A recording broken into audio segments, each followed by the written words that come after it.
Hey everyone, and welcome to episode 79 of the Pokemon Snapshot. How are you doing tonight, Josh?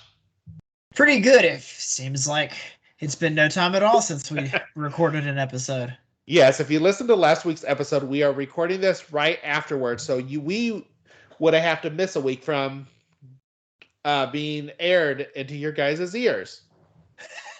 I don't think you could have put that any more inelegantly than you did. airing right into your ears, coming right at you in your ear holes. So since we're recording this before Thanksgiving, I'm just gonna have to peer into the future and let y'all guys know how my Thanksgiving was, and I can just go ahead and say that I ate way too much food. Yes, I actually, before we started recording our first episode this evening, maybe we shouldn't record two. I am all over the place right now. I was no, let's just ride this wave, Jeff. I was looking at our outline, and Josh, where he puts Jeff and Josh have a short free talk. We usually put what games we were playing, what shows we were watching, and Josh just put I ate so much food, and I just thought it was hilarious because he's just like, it's after Thanksgiving, and I added my own. My parents are coming for Thanksgiving, but that's actually not what I'm going to talk about during this section today, or during this episode. What I didn't say during our last episode, Josh, is last week I went to prom. Tell me about your role at the prom. I was a chaperone, kind of.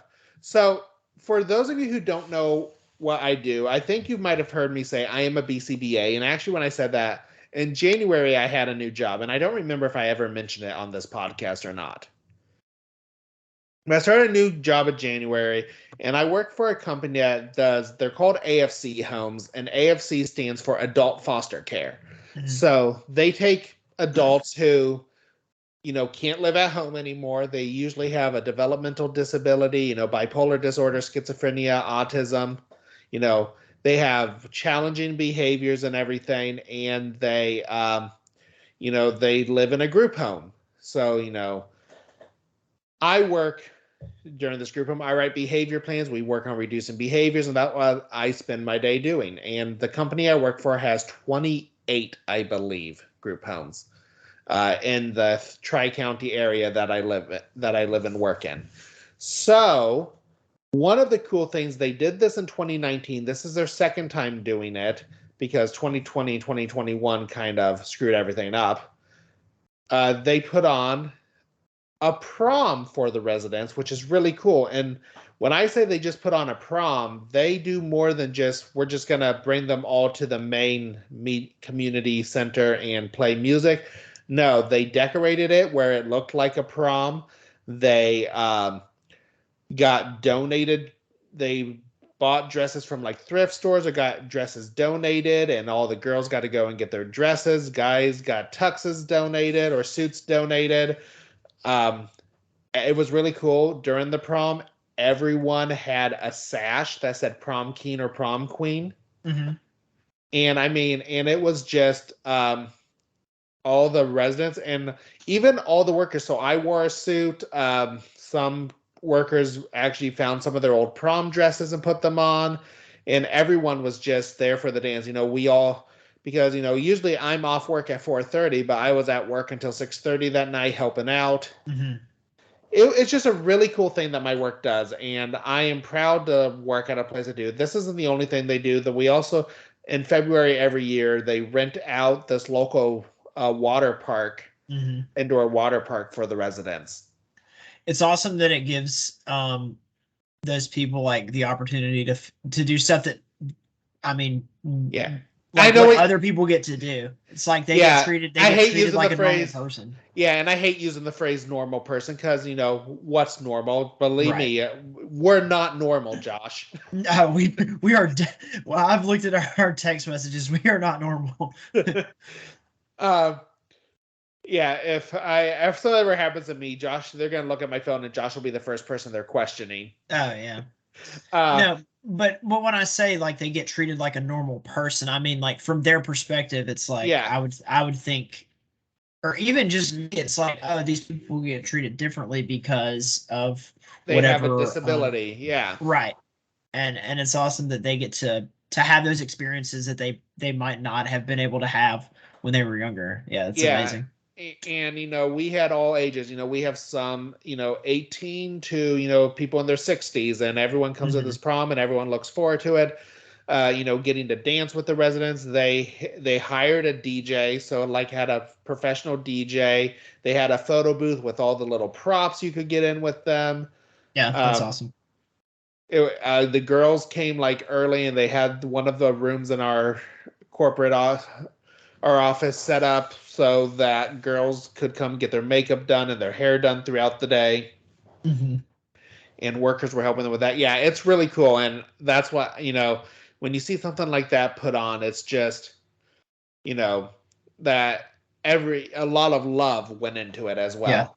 And what stuck out to me when you texted me, you said, this is what I got to do the other night. Because, a lot of folks are like, this is what I had to do. Yeah. Oh, I had to. I really wanted to do it. I got to do it. It was a privilege, and I thought that was really cool. Yeah, and I even talked to some people, and they're like, "Oh," I go, "Are you going to stay late?" And I don't know. And I go, "I am. This is cool. I think, I'm looking forward to going and seeing these residents at prom, and I know it would brighten their day to know. Oh, I know Jeff isn't usually here in the evenings, but he stayed to see this." Yeah, it's cool. Very cool. Got to dance to Grease Lightning with one of my residents. That's his favorite song, and he knows all the words and all the hand motions. That is. And in fact, we went to request it to the DJ, and he goes, "Again?" And and my coworker is like, "Yes, again." It's his favorite song. Pay you, guy. We pay you, guy, to DJ. You play whatever songs we want. If I want to hear "I'm So Fancy" 40 times in an hour, then so be it. And this is probably the only prom I've ever been to. Oh, what's the song called? All I Want for Christmas Is You. Yeah, All I Want for Christmas Is You. Probably the only prom I've ever been to that's played that song. Excellent. All right, so let's go on. So, of course, we have no Pokemon news because we talked about it in the last episode. You guys don't even know the question of the week by the time we're recording, so we're going to skip that. But let's continue with, don't forget, you can follow us on Twitter at Pokemon Snapshot or send us an email at thepokemonsnapshot@gmail.com. We also have a Facebook page, so look us up there as well. Also, leave us a rating on your listening app of your choosing so other Pokemon fans just like yourself can find the podcast. All right, so before we get into this episode, I want to do a quick explanation because if you listened all the way to the end, which I know a lot of you don't, I'm going to be honest because it shows me where people drop off, and it's usually when we're done talking about the episode, but hey, Josh and I are still going to do the stuff at the end no matter what. Oh, yeah.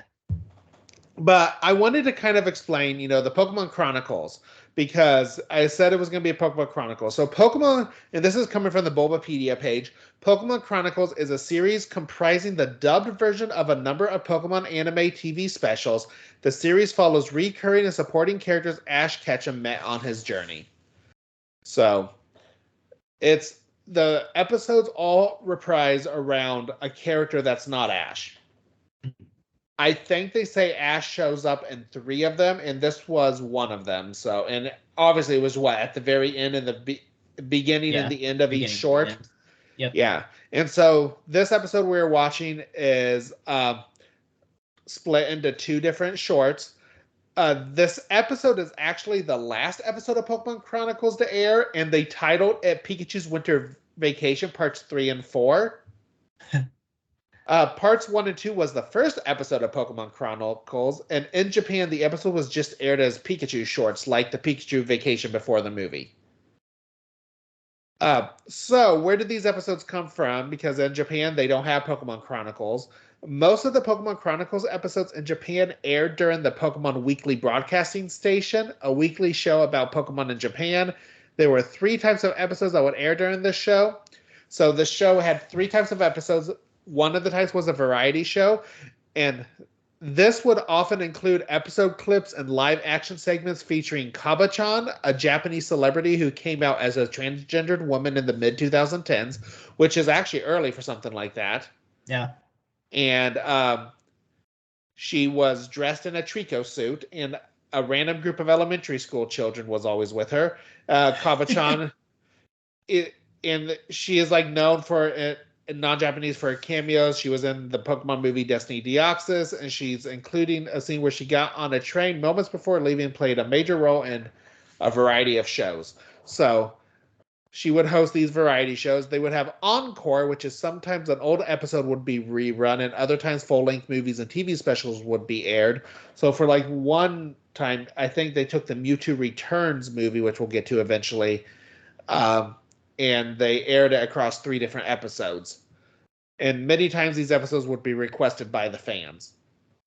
Or they would show side stories, which is new animated episodes featuring recurring characters such as the Pichu brothers, Casey, Richie, which we have not met any of those people. We will meet Richie soon.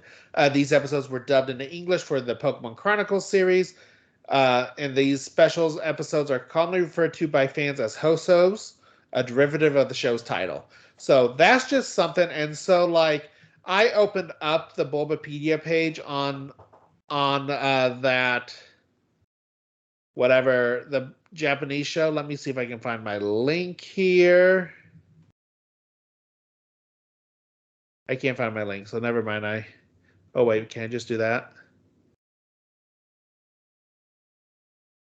Sorry, it's messing. My internet's going slow. We want to spend the whole episode waiting for you to find the link. Never mind, it's not working. But I had like a list of episodes and just seeing how they were titled. It was interesting, but I can't find it, so we're not going to do that right now. Okay, so let's get into this week's episode. So we're going to do this. The first short was titled Christmas Night, or in Japanese, it was known as Let's Play on Christmas. It aired on December 22nd, 1998 in Japan, and on November 25th, 2006 in the United States. That 8-year gap. 8 years. So I have seen somewhere, actually the Bulbapedia page says these were released on a DVD and VHS in 1999, but no one has the dates. So I just went with the day it aired on Pokemon Chronicles. So that is this episode. So Josh, let's get into the episode. The first part is called Christmas Night. Professor Oak lets Team Ash borrow his cabin for the holidays, and we all know why. Get out of here, kid. Me and your mom need some time alone. Before we start, can we just say that the Pokemon Chronicles theme is horrible? Oh, terrible. And I will say, we'll get to hear other themes. Pokemon usually has some great intro music, but this is definitely not one of them. I was like, who wrote this abomination of a theme song? Yeah, and it's literally them just saying Pokemon over and over again a lot of the time. So Team Ash leaves all the Pokemon there together in the cabin, and the Pokemon begin looking at the decorations. They put on party hats and make cookies with their faces on them, which is honestly pretty impressive that they managed to not only bake cookies, but they made them look like each other. Ash says he's going to go pick up a Christmas cake, which in Japan, that is a cake traditionally eaten on Christmas Eve. The cake is simply a sponge cake frosted with whipped cream, often decorated with strawberries, and usually topped with Christmas chocolate or other seasonal fruits, and a Santa Claus decoration. So, because typically in the United States, we don't have Christmas cakes. No, and that sounds disgusting. Yeah. Sponge cake? No, thank you.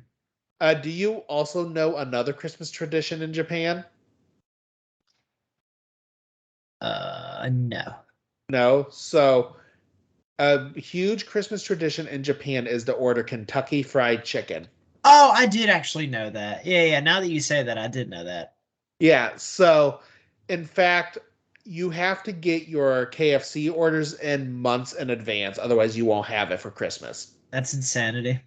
Yeah. I don't even want to order KFC on like a normal day, on like a regular day, any of the other 364 days out of the year. So this happened, I guess, because during like in the 70s, it was just KFC decided as a marketing scheme, and it worked.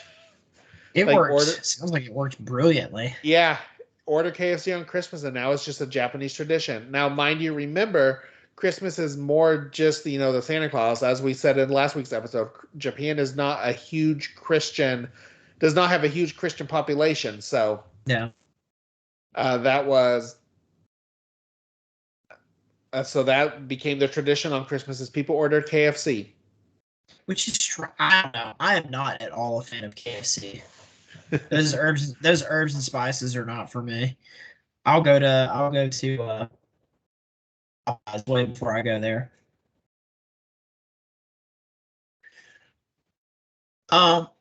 Squirtle pisses off Bulbasaur, and Bulbasaur begins chasing Squirtle around. Honestly, in these couple of episodes, Squirtle's kind of a tool. Like I'm a little annoyed by it, since Squirtle will eventually be my favorite Blastoise. Vulpix gets its head stuck in a stocking, which is pretty funny, and it runs into a wall. And Psyduck begins shaking up a bottle of sparkling cider, while Pikachu and Togepi watch them all in horror. Let's be honest, this episode is just all chaos. Total and complete chaos. Psyduck doesn't know how to put a hat on, and he gets it stuck in his mouth, which is hilarious. Also, the whole Squirtle and Bulbasaur thing. Squirtle, it makes Bulbasaur angry because he pops a popper while Bulbasaur is grabbing a cookie. It scares Bulbasaur, who throws the cookie into the air, and it lands in Squirtle's mouth. Like Squirtle steals it. Also, the sparkling cider is written on the bottle, and that was added in the dub because I guess they did not want people thinking that these Pokemon were drinking champagne. As they're all just running around causing complete chaos, they almost knock over the Christmas tree. But Pikachu holds it up until Psyduck shoots the cork out of the sparkling cider bottle and hits Pikachu in the face, and the tree falls. Everyone laughs, which would honestly, I would be mad too if that had happened, because they were just running around being absolute maniacs, and then they knock over a whole Christmas tree, and then they laugh at me. I would be mad too. Pikachu electroshocks everything in the house, causing the power to go out. So, as you said, the cork goes straight at Pikachu and hits him, and then but the thing is, it hits him, he falls, and then it cuts a commercial break. So kids had to wait a good 3 minutes before they knew if Pikachu was alive or not. Death by cider cork. They find a music box and marvel at it until it shuts off. And I guess no one knows. You could just, none of the Pokemon know you can just wind it up again, because they all get super sad about it. But since there's no more entertainment for them, they decide to set the tree back up. T-Mash shows back up to find the power off. Pikachu takes the plugs from for the tree and puts it against the red parts of its cheeks, lighting the Christmas tree and starting the music box. Everyone says Merry Christmas to one another, and somewhere out there, Tucker Carlson fantasizes about the times before it was illegal to say Merry Christmas. Merry Christmas, everyone. Merry Christmas, everyone. And I will end this one by saying I'm pretty sure using Pikachu as an electricity source in this way is a good way to burn the house down. Oh, totally. All right, so before we get to the second short, seems like a good place to put our Who's That Pokemon segment. All right, our Who's That Pokemon for this week. So these episodes really didn't introduce any new Pokemon, so I went with the Pokemon that is Christmas bulb shaped. I'm really stretching. I don't even remember if that's why I put him here. But we're going with Electrode, who in Japanese is called Marumine. Dude, I feel like we've done Electrode 50 times. I don't think we've never talked about Electrode. No, I know we haven't. For some reason, I just feel like we have. Did we do, what's the other one? Voltorb? Voltorb? Did we do Voltorb? I'd have to look. I don't know if we've done Voltorb yet. I could just be making stuff up. I have no idea. I probably am just making stuff up. No, we haven't done Voltorb yet. Then I'm definitely making stuff up. Yeah, we haven't done either of those. We will do Voltorb on episode 122. Oh, great. Okay. So in like 6 months from now. Yeah. All right. So going on, not Voltorb, Electrode is known as Marumine or Marumine. I'm not sure how they pronounce it in Japanese. So some basic information on Electrode. He's number 101 in the Pokedex. He is an electric type for his regular form, but he does have a Hisuian form, which is electric and grass type. And I put a picture of his Hisuian form down there for you. It looks like it's made out of wood. Yep. I honestly think Hisuian, Voltorb, and Electrode looks cool. Yeah. Both types are 3 foot 11 inches, and the Cantonian version weighs 146.8 pounds, and the Hisuian version weighs 156.6 pounds. Still taller than a Ponyta. Still taller than a Ponyta. Your brain, wow, you're making some deep cuts here. My greatest hits. His category, he is in Kanto, he's known as the ball Pokemon, or his Hisuian form is known as the sphere Pokemon. That's what they would call me if I were a Pokemon, the ball Pokemon. The ball. For those of you that don't know, my last name is Ball. That was not a dirty joke. And he is the final evolution of his evolutionary chain. All right, some origins about Electrode. His name, Electrode, may be a portmanteau of electric and explode or node, a computer or program, as well as a pun on electrode, a device through which electrical currents pass, although such a device is usually in the shape of a rod. His Japanese name, Marumine, may be a combination of Maru, which means circle, and mine as in landmine. What is Electrode based off of? Electrode seems to be based on the concept of a living Pokeball and is often mistaken for one. Did the design concept... Yeah, those giant 311 Pokeballs. Yeah, that never made sense because in the games you could like go to pick up a Pokemon and it's a stupid Electrode. Yeah. The design concept may be an inheritance from the time when the franchise was known as Capsule Monsters, as early artwork show Pokeballs without the button in the middle. The idea of Voltorb and Electrode being mistaken for the standard Pokeballs that represent items is similar to a Mimic, a monster archetype commonly found in RPGs. Based on its Japanese name and its explosive tendencies, Electrode may have some connection to landmines and may also be related to self-destruct buttons, which are often red-colored in media. Like Voltorb, it may be based off of ball lightning as well. The idea of it drifting when bloated on electricity may have been inspired by the white and red power line marker balls used to mark out electrical wires to aircraft and hikers. The expression on both Electrode and Voltorb may be a personification of the positive and negative charges associated with electric charge. For their original forms, Voltorb has a negative angry look, where Electrode has a positive happy look. The polarity of these expressions or charges are reversed for their Hisuian forms. Hisuian Electrode and the grass typing may be based on the fact that Pokeballs were originally made from apricorns. This is supported by its Legends Arceus Pokedex entry. It may also be based on traditional Japanese fireworks. They are spherical in shape with shells made of papier-mâché charges inside that are often made with rice husks, in a hole where the fuse goes. Further evidence for this inspiration are Hisuian Electrode's portrayals in the trading card game and its statue at the Temple of Sinnoh, which all depict it emitting blasts from the hole on its bottom to launch itself. Its shiny coloration may be based on an Ultra Ball or Heavy Ball. Alright, some biology. Electrode's biology. Electrode is a round Pokemon resembling an upside-down Pokeball with a mouth and eyes. Its top half is white while its lower half is red. For this reason, many trainers try to pick it up, mistaking it for an item. Though it's... no. It's 311. That's like trying to pick up a fourth grader. The Pocket Monsters Cardos trading cards depict Electrode as hollow. Many know it by the nickname Bomb Ball due to its unpredictable and explosive nature. Electrode tends to live in power plants where fresh electricity is being generated, which it consumes.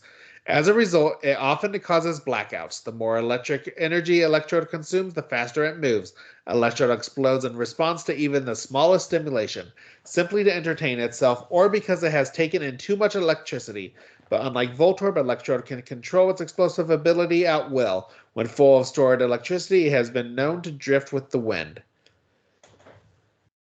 And I will say, in Pokemon Scarlet and Violet, I haven't met an Electrode, but I met a Voltorb, and it's annoying. I went to try to catch one, and before I could even get into the battle, it exploded on the the overworld.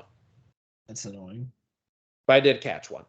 It's like when an Abra, you try to catch it, but it runs away. Yeah. Or teleports as soon as it can. In Hisui, Electrode also resembles the upside-down Pokeballs of the time period, with a wooden pattern on its top half. Its eyes are large black holes inside a debossed pattern, resembling an angry glare. Its lower half is dark red with a constant frown along with a hole in the bottom. Interestingly, its surface texture is similar to that of an apricorn. When enraged, Hisuian Electrode can unleash an electric current equivalent to about 20 lightning bolts. It can also absorb and store chlorophyll energy along with electricity. It can also climb up trees. What? I guess. Does it like stick to the tree and just roll up it or something? I guess. A special Hisuian Electrode is worshipped by the Hisui people due to it being one of the 10 ancient Pokemon who received a blessing from Arceus. In particular, it is one of the noble Pokemon who resides in Coronet Highlands, watched over by the Warden Melly. Hisuian Electrode is the only known Pokemon capable of learning the move Chloroblast. Alright, some Pokedex entries. Red and Blue says, it stores electric energy under very high pressure. It often explodes with little or no provocation. Pokemon Gold says, it is dangerous. If it has too much electricity and has nothing to do, it amuses itself by exploding. But does that mean it dies, or does it just faint? I mean, it's Pokemon. They faint. They don't die. Okay. Pokemon Crystal says the more energy it charges up, the faster it gets, but this also makes it more likely to explode. Pokemon Ruby says Electrode eats electricity in the atmosphere. On days when lightning strikes, you can see this Pokemon exploding all over the place from eating too much electricity. That's going to be Josh after Thanksgiving. I was about to say, it's going to be me on Thanksgiving, except instead of electricity, it's going to be turkey bits. Dressing and macaroni and cheese. Pokemon Sapphire says, one of Electrode's characteristics is its attraction to electricity. It is problematic Pokemon that congregates mostly electrical power plants to feed it on electricity that has just been generated. I don't know why this sentence was so hard for me to say. I mean, I watched the struggle in real time, and I could do nothing to help you. All right, Pokemon Emerald says, they appear in great numbers at electric power plants. Because they feed on electricity, they cause massive and chaotic blackouts in nearby cities. Pokemon Fire Red says, it explodes in response to even minor stimuli. It is feared with the nickname of the Bomb Ball. It's basically like a middle schooler. It explodes to even minor stimuli. It's like when one of my kids is like, oh, they looked at me. And I'm like, okay, well, I mean, what else are they supposed to do with their eyes? They were supposed to walk around with their eyes closed? Pokemon Diamond and Pearl says, it is known to drift on winds if it is bloated to bursting with stored electricity. And then we do have the Hisuian form has one entry from Legends Arceus, and it says that the tissue on the surface of its body is curiously similar to composition to an apricorn. When irritated, this Pokemon lets loose an electric current equal to 20 lightning bolts. A little bit of trivia about Electrode. The author of Pokemon Adventures, Hidenori Kusaka, uses Electrode to represent himself in the volume's comment boxes. That must be in the Japanese version, because I'm currently reading the Pokemon Adventures manga to Kairi at bedtime. We read a chapter every night. Nice. Is that his way of saying that he has a short temper? I guess. I don't know. But we just finished book 4, so we will be starting book 5 tomorrow. And actually, going on a little quick tangent. So I've had the Red and Blue and Yellow saga for a long time. Mm-hmm. I bought them a long time ago. I lost them. Then when we moved, we found them again. Guess what? Just like I told my wife, they were exactly where I thought they were, but she kept telling me they weren't, so she wouldn't. And I didn't want to go through the closet. But we found them when we were moving, so I started reading them. And so then we're like, well, I want to get the next set, which is the gold silver. So we got volumes 1 through 7. Now we need to get volumes 8 through 14, which is the gold and silver. Well, they don't. The box set is out of print now, and it's like $500 for a box set. Good Lord. Jesse found someone selling them on the Facebook Marketplace or like the Goodwill site, and we were able to get the whole set for $50. Wow. Yeah. They aren't the box set, but I got them. I got volumes 8 through 14. So nice. Good There deal. you go, Jesse. Yes. Because I'm like, I mean, worst case scenario, I would have just had to get the Kindle version, which would have annoyed me because I have the physical versions for the other ones. Yeah. All right. And so after all that, that is our Who's That Pokemon segment on Electrode.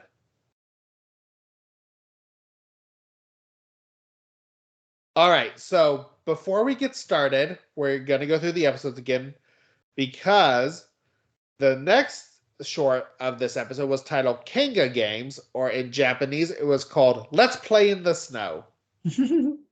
And again, it aired on December 22nd, 1998 in Japan and on November 25th, 2006 in the United States. All right, Josh, let's get into part 2.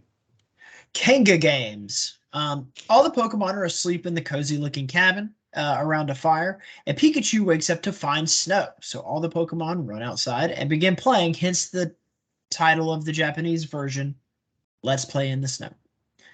Togepi begins to walk backwards so it can watch its footprints. Psyduck makes snow angels with its face.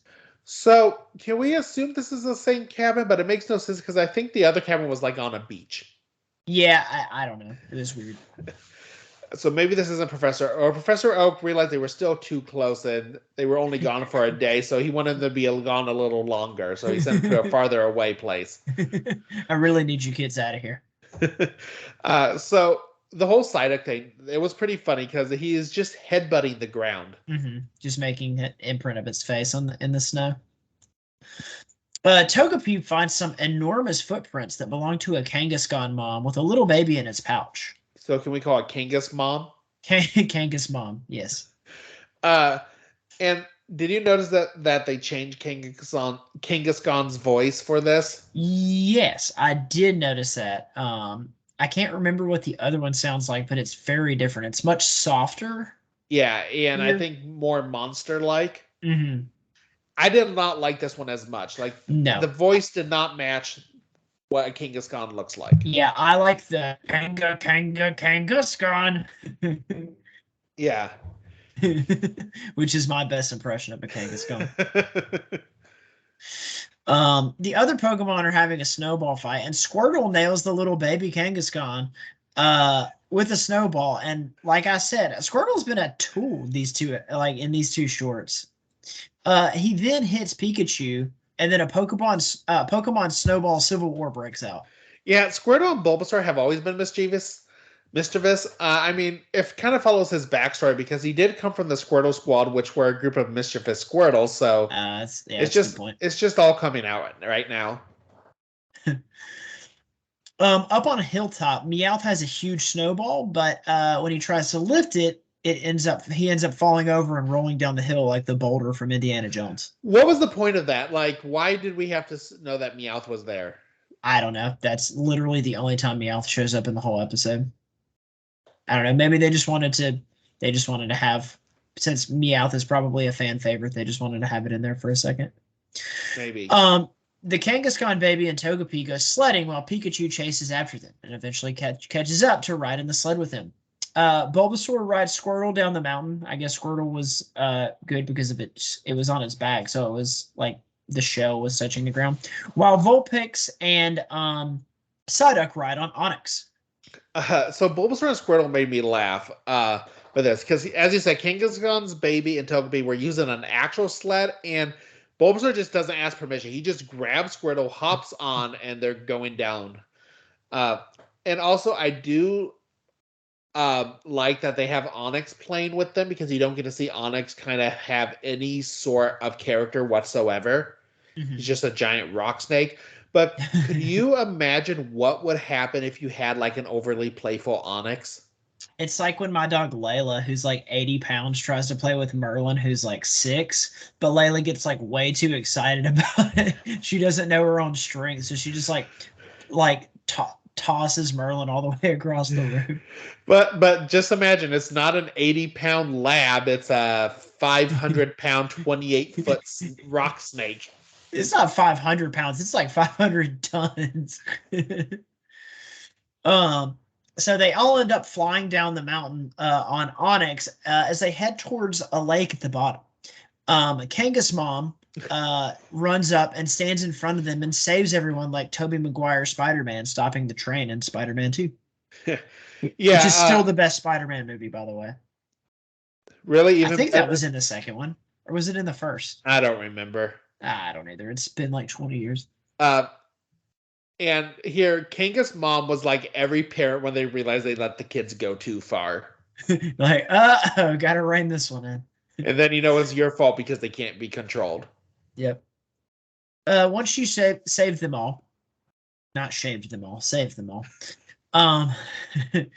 The Kanga's mom and the baby walk away into the sunset. Team Ash shows back up, and Pikachu gets in Ash's jacket like it's a pouch, which is pretty cute. I enjoyed that. It begins to snow, and then everyone gets hypothermia and dies. Okay, the last part did not happen. It does start to snow, though. I do want to just say, all the Pokemon run up, and they're like being hugged by their trainers. Vulpix runs up to Brock. Actually, we didn't even mention Geodude was out there too, and like throwing snowballs and stuff. And then it cuts to us like a 2 seconds of Psyduck, and he's standing there just like pulling on Misty's coat, and she's ignoring him. I feel so bad for Psyduck, because Psyduck was the only one of Misty's Pokemon that was even out there, correct? Well, I was going to say they're all water, so I mean, really, but at this point, Misty's only other Pokemon is Staryu and Goldeen. They're not going to be able to do much, so I will give Misty the pass. And technically Togepi. Oh, yeah, I forgot about Togepi. But yeah, Staryu and Goldeen weren't going to be able to do much, but Brock didn't let Geodude out either. And Pidgeotto always gets shafted in these things. Mm-hmm. Poor Pidgeotto. I feel bad for... Yeah, I mean, just let Pidgeotto fly around in the forest and, like, eat worms and Bellsprouts and stuff. All right, so what were your thoughts on this episode? I mean... It's just a short. I don't count it like a normal one. I mean, it was fun. I liked. It was not as good as Pikachu's Vacation. No, I agree. Yeah. And I think I liked the first one better than the second one. I think I liked the second one better than the first one. Yeah, I mean, they both were kind of mediocre, so. Yeah. I mean, they were cute. They were like 8-minute shorts, so it's whatever. Yeah. And so, and they also get knocked down a peg because the theme song was so terrible. The theme song was terrible, and at least when I was watching, I don't know if it was my own stuff, but it got to a point where the words weren't matching up with the lips. I never did that. Okay. Or is that are you sure that's not just because it's an English dub over the original Japanese? Aren't all the episodes like that, Jeff? No, like it got where someone would open their mouth and the sound was like 2 seconds later. Okay.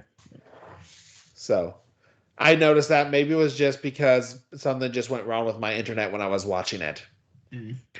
But all right, so let's go to our question for this episode, which is, what is your favorite Christmas tradition? So my parents or my mom, like a long time ago, probably when I was in like middle school or early high school, at some like church Christmas party, they ended up bringing home an ornament that is a pickle. And so in some country somewhere, I don't remember which country, it's apparently tradition to, they do not set up the Christmas tree until Christmas Eve. And the parents will hide a pickle in the tree, and then the kids will come in after the parents have hidden the pickle, and the first one to find the pickle in the tree gets to open the first gift. And so we don't wait and decorate the present, but we still do. We've done it since they got it, and even now, like close to 20 years later.